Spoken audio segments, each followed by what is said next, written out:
So this week's episode of Darwin Games continues on the treasure hunt and ends in a surprisingly entertaining fashion that doesn't fall victim into just being that cliche everyone gets to live, but there's actually a logical reason to continue to expand your group if you truly want to survive this event.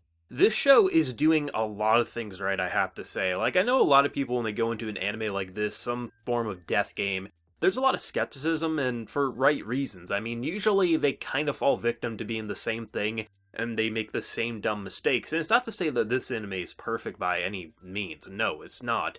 But it's doing a hell of a lot right, I have to say. The past two episodes have really flexed what makes this so exciting. And yes, there is a lot of action in the past two episodes, but the fact that we are actually able to explore character motivations and reasons for fighting, and actually give them believable development throughout this death game, it says a hell of a lot about how strong the anime actually is for what it's trying to be. And I have to say, if it continues on this direction, it will be one of the more worthwhile death game anime that you'd want to recommend to people when they're saying, hey, I'm interested in an anime with a setting such as this, because this episode, this anime right now, is slapping all the right notes. I mean, I love the idea of how Kaname is kind of evolving and understanding his power, because we get a good understanding that, I mean, look at the start of the episode. We get the analyst and how when she first got bitten by the snake, almost immediately her ability was kind of seen to her, because hers is all about analyzing and predicting things, and she saw her friend getting killed, and it was interesting how they visualized it as if it was just an immediate tick, and she just kind of understands. And that's kind of been something that's been said since the beginning, is that you just know how to use it. It's basically like breathing. The moment you're born, you know how to use your ability, but for Kaname, it's not that simple. We've seen things through his perspective, and sometimes things magically happen. He has a voice in his head, but he still doesn't have a master, and it almost feels like, because this is a game, maybe because this is such a supernatural ability, maybe it's so OP that it doesn't have the same effects as it does for most sigils and things like that, where it is just like breathing. For him, it takes a lot longer for him to master it, and I like the idea of almost like a voice inside your head, and how when he's in these critical moments, almost like it's a defense mechanism, it almost talks to him as if it's saying, hey, you know what to do, are you really just a quitter? And how I love the idea that it's not just a simple, like, okay, you touch this thing, you can make it. He literally analyzed it. He has that creation. He's basically a blacksmith, and if he wants to create it in a different way, he already knows the fundamentals of a machine gun because he literally has the blueprints to make it. So why not increase your power by decreasing its lifespan? Like, that's so interesting to me. And I love how instead of just making it like super OP that he can just make a million machine guns, the more he uses his ability, the more winded he becomes. Like, hell, if he uses it 5 times in a row, he's basically going to be out of breath, and being out of breath in the middle of a battle can cost you your life. So they're giving him a really interesting ability that both seems overpowered in some capacity, but it's not perfect. Like, literally, he's not perfect with his ability as of yet, and even if he has a good arsenal that he can create, should he create the wrong weapon and then he has to switch to a different one or modify the current one, he's literally winding himself, and he's not going to be perfect. Maybe even if he could create 20 in a row, that still isn't going to be perfect, because they're going to be characters who have been in this game longer than him, who have a better mastery of their ability and just the landscape in general, and that's super fun to me. I love how they're really exploring these abilities and giving Kaname a reason and a way for him to survive without it just feeling like plot convenience. Like, he's not a killer, right? Like, he obviously rose to the occasion in this episode. They gambled. 20% chance of survival with their plan, but 20% is better than 0% in just staying in a room, right? And they were gambling everything while giving the analyst basically running from rapid fire, but because of her ability, it actually makes sense because she can analyze where things are going to go, predict it. Not perfect, but still better than what Kaname would be able to do.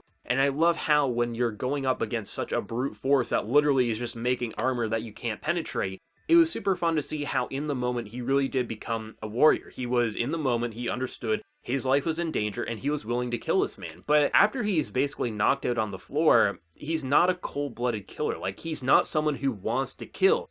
In the moment, if he has to save his life, he will, but this is a moment where it's like, why would he pull the trigger? He's not a sociopath. He's not a psychopath. He's not someone who just gets a thrill off, and there really was no real threat there. And rather than just saying, okay, I'm going to let you go, have a nice day, let's make a clan, because literally, if we want to survive this, there are plenty of teams out there, there's plenty of serial killers out there that are more dangerous to us if we are alone, so let's work together. And I like how this kind of like temporary clan, it kind of makes a lot of sense while also making it so we're not kind of ruining Kaname's character of basically just turning him into a killer because, oh, he's been in the game for a few days. Like, maybe a few weeks, a few months, sure, but he's still new to this, and I love how he's already becoming more competent in his abilities, but also, it makes sense of how he's evolving without totally abandoning who he started off as, and I love that. I mean, I just love the amount of strategy that was actually put into this episode. Like, it's pretty much them just shooting the cameras and hiding. And because they shot the cameras and they got into a automatically locked door, it's hard to predict where they are. And then, of course, you can buy things on the fly, so you can buy grenades, maybe try to blow a pathway. It did feel like a game in this episode. And I know that sounds silly because it technically is a game,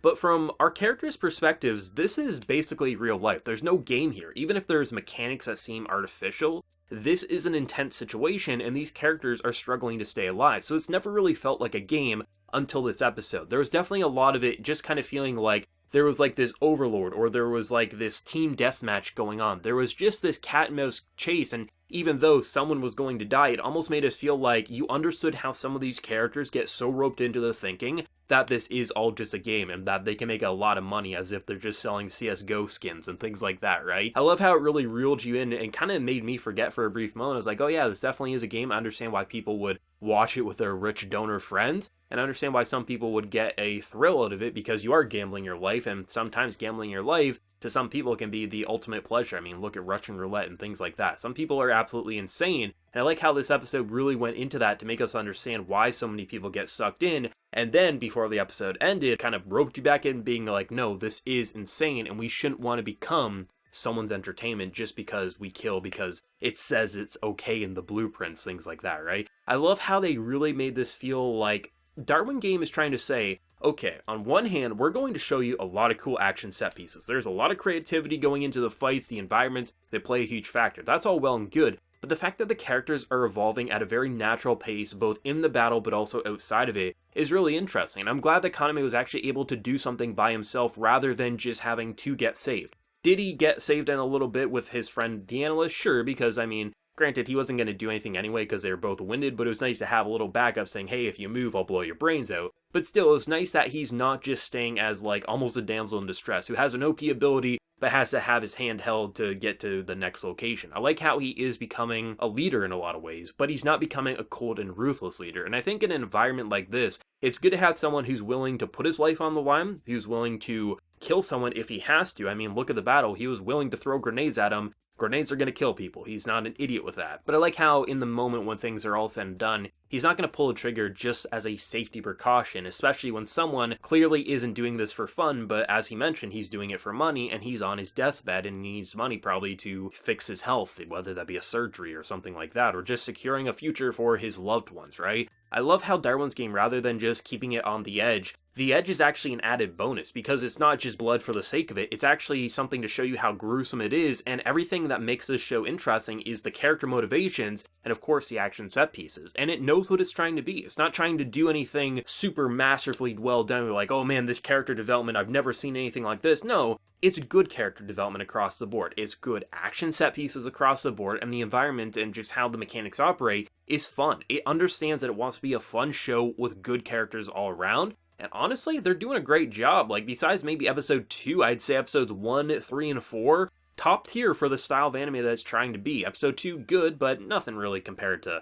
the first episode or even episodes that came after. But still, like, this show, I think is amazing, honestly. Like, it's amazing for what it's trying to be. And I think a lot of times people say, oh, it's not some, written masterpiece across the board, so we don't need to call it amazing. But sometimes you have to look at what the show is trying to be. And this is trying to be a battle royale death game that is more than just blood and tits and things like that. It's actually supposed to have a memorable set of characters in a brutal environment, and they're doing a great job at that. So I think Darwin's game is amazing for what it's trying to be, and I'm always anticipating the next episode. The production of this anime doesn't blow you away with the traditional senses, but in those like really high octane moments where you literally have buildings falling apart, machine guns going off, explosions, or dramatic zooms in on the faces, like, it does make it feel intense. And I like that, because a lot of the times when you have the general dialogue, sure, it's not the most crisp art design out there in the world, absolutely not, and not always does the animation blow you away with Sakuya every other moment. But in those key moments, the real moments that are going to be the most memorable parts of an episode, even